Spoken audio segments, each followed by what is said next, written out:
Mit-tnejn filgħodu d-dokumenti tal-votazzjoni bdew jinġabru mill-kumpless tal-voti fin-Naxxar jew mill-Uffiċċju Elettorali fir-Raba' ta' Għawdex mal-ġurnata b'waqfa biss bejn is-sija u t-tlieta ta' wara nofsinhar. L-aħħar jum ta' ġbir ta' dokumenti ikun nhar il-Ħamis, dakinhar l-Uffiċċju Elettorali jibqa' miftuħ sa nofs il-lejl.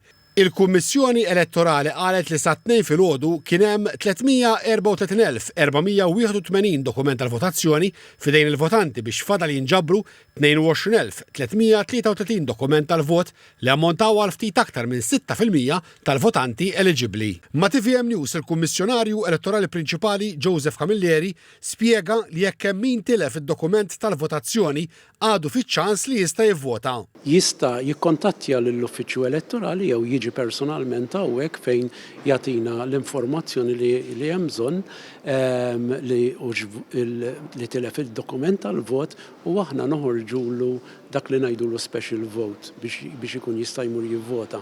Di tista' ssir sa nhar l-erba' fid-9 ta' filgħaxija. Wara nhar l-erba' fid-9 ta' filgħaxija jekk jintilef vot ma nkunux nistgħu nirreplacjaw.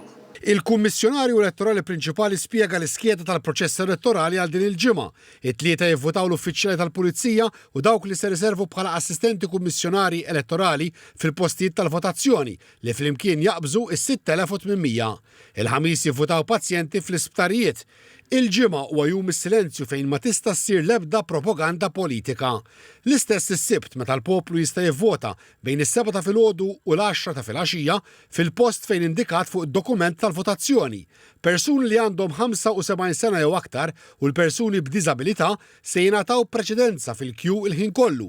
B'dawk bejn is-60 u l-75 sena se jingħataw preċedenza bejn is-sija u l-5 ta' wara nofsinhar. Il-Kummissjonarju Elettorali Prinċipali fakkar li mhux permess tlajjar jew nies jieqfu jitkellmu fil-postijiet tal-votazzjoni u l-viċinanzi. Qal ukoll li fil-postijiet tal-votazzjoni l-użu ta' tagħmir elettroniku, teħid ta' ritratti u video huwa projbit.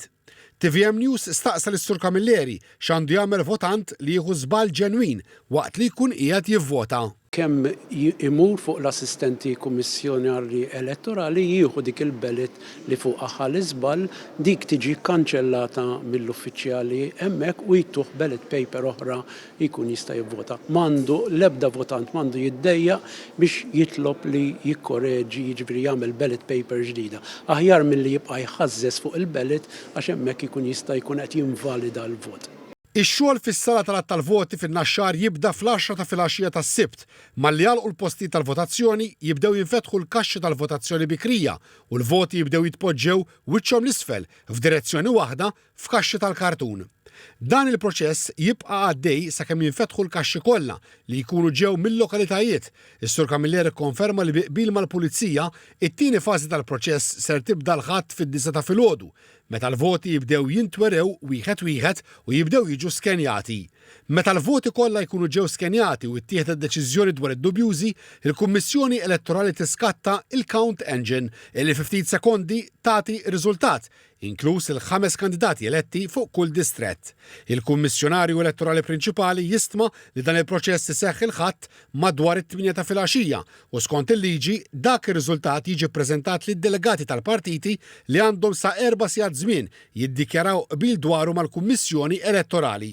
F'dak il-mument il-Kummissjoni Elettorali tkun f'pożizzjoni toħroġ ir-riżultat uffiċjali.